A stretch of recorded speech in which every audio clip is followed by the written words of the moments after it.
ಅರಮನೆಯಲ್ಲಿ ಇರಬೇಕಾದ ನಾನು ಮತ್ತೊಬ್ಬರ ತೃಪ್ತಿಗಾಗಿ ಕೈ ಚಾಚುವಂತ ಇದ್ದೆ. ಪಾಪಿಗೆ ಈ ಪೃಥ್ವಿಯಲ್ಲಿ ಕ್ಷಮೆ ಇದೆ. ಇಲ್ಲ ಇಲ್ಲ, ನನ್ನ ಲೈಫಲ್ಲಿ ನಾನೊಬ್ಬ ದುಷ್ಟ ಋಣ ದುರಾಚಾರ. ನಾನು ಮಾಡಿದ ತಪ್ಪಿಗೆ ಅಪ್ಪಾಜಿಯವರಲ್ಲಿ ಕ್ಷಮೆ ಕೇಳಬೇಕು. ಹೌದು,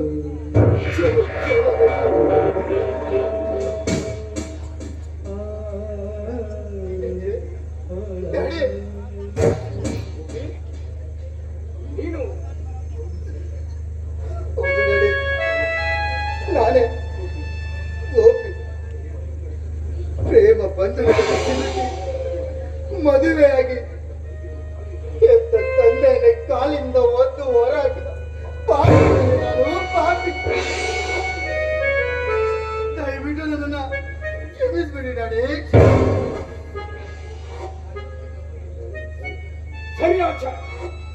ಮುಟ್ಟದಿರು ನಿನ್ನ ಹೊರಸು ಕರಗಳಿಂದ ನನ್ನ ಈ ಪವಿತ್ರ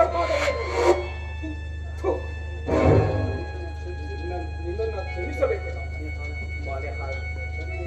ತಂದೆ ಎಂಬ ಅಭಿಮಾನ ಇಲ್ಲದೆ ಕಾಲಿಂದ ಮತ್ತು ಅಂದದ ಅರಮನೆಯಿಂದ ಹೊರ ಹಾಕಿದೆಯೋ ಅಂದೆ ನೀನು ನನ್ನ ಮಗನಲ್ಲ ಅಂತ ಮರೆತು ಬಿಟ್ಟಿದೆ.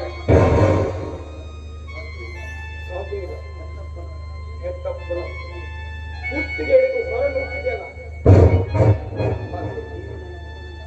ಅಂದೆ ನೀನು ನನ್ನ ಮಗನಲ್ಲ ಅಂತ ಮರೆತು ಬಿಟ್ಟಿದೆ. ಯಾವ ಜನ್ಮದಲ್ಲೂ ನಿನ್ನನ್ನು ಕ್ಷಮಿಸಲಾರೆ. ನೀವೇನು ಹೇಳಿದ್ರು ಸಹಿಸ್ಕೊಳ್ತೀನಿ. ತಿಳಿದು ತಿಳಿಗಡಿಯಾಗಿ ಆ ವಿನಾಶನ ಮಾತಿಗೆ ಬಲಗಿ ಸಿಲುಕಿ ವಿಲವಿಲನೆ ಒದ್ದಾಡುವ ಪಕ್ಷಿ ಅಂತಾಗಿದೆ ನಾನು. ಈ ದಾರಿ ತಪ್ಪಿದ ಮಗನಿಗೆ ಯಾರ ಆಶ್ರಯವೂ ಇಲ್ಲ. ನಡಿ, ನನ್ನವರೆಂದು ನಂಬಿ ಬಂದರ ನಡು ನೀರಿನಲ್ಲಿ ಕೈ ಬಿಟ್ರು ಡ್ಯಾಡಿ, ಕೈ ಬಿಟ್ರು. ಒಳ್ಳೆದನ್ನೇ ಮಾಡಿದ್ದಾರೆ. ಹೆತ್ತ ತಂದೆಯನ್ನು ನಿಂದಿಸಿ ಲವ್ ಮ್ಯಾರೇಜ್ ಆದ್ರೆ ಆಗೋದು ಹೀಗೇನೆ. ಕೆಟ್ಟ ಮೇಲೆ ಬುದ್ಧಿ ಬಂದರೆ ಏನು ಪ್ರಯೋಜನ?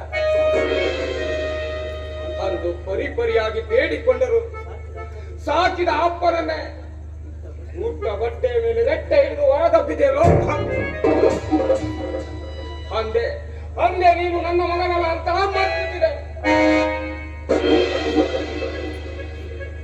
ಸೂಳೆಯ ಮಾತಿಗೆ ಮರುಳಾಗಿದೆ. ಇನ್ನು ಯಾವ ಮುಖದಿಂದ ನನ್ನ ತಂದೆಯನ್ನು ಕರಿತೀಯೋ ಪಾಪಿ? ನೀನು ಮಗನಲ್ಲ, ಧನ ಪಿಶಾಚೆ.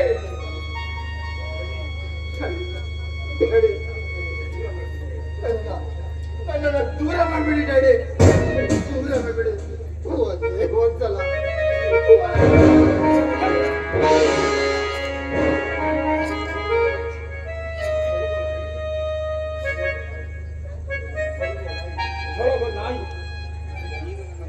ನೀನು ನನ್ನ ಮಗನಲ್ಲ, ನೀನೊಬ್ಬ ಕಳ್ಳ, ಭ್ರಷ್ಟ, ನೀಚ. ನಿಜವಾಗಿಯೂ ನನ್ನ ಮಗ ಈ ಕುಮಾರ.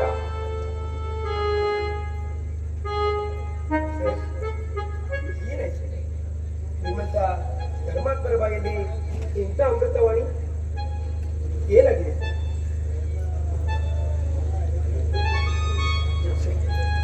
ಸರ್? ನಿಜ ಕಳ, ಇವನೊಬ್ಬ ಮುಠಳ, ಸಮಾಜ ದ್ರೋಹಿ. ಈ ಅಗಮ ಮಾಡಿದ ಕಾರ್ಯ ನನ್ನ ಕಣ್ಣಿಂದ ನೋಡಿದ್ರೆ ನಾನು ತೀರ್ಥಯಾತ್ರೆಗೆ ಹೋಗಿ ಬಂದರೂ ಇವನು ಮಾಡಿದ ಪಾಪ ಉಳಿಯಲಾರದು.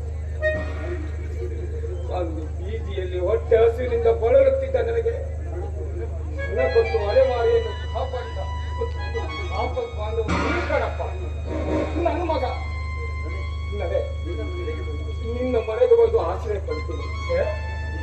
ನೀವು ನನ್ನ ಮನೆಗೆ ಬರ್ತೀರಾ? ನೀವು ನನ್ನ ಮನೆಗೆ ಬರ್ತೀನಿ ಅಂತ ಹೇಳಿದ್ಮೇಲೆ ನನಗೆ ತುಂಬಾ ಸಂತೋಷ ಆಯ್ತು ಸರ್. ಅದರಲ್ಲೂ ನಿಮ್ಮ ರಜನಿ ಸಹ ನನ್ನ ಮನೆಯಲ್ಲಿ ಆಶ್ರಯ ಪಡಿತಾ ಇದ್ದಾಳೆ. ಬನ್ನಿ ಸರ್, ಮೊದಲು ನಮ್ಮನೆ ಹೋಗೋಣ. ತಡಿ, ತಡಿ, ತಡಿ, ತಡಿ.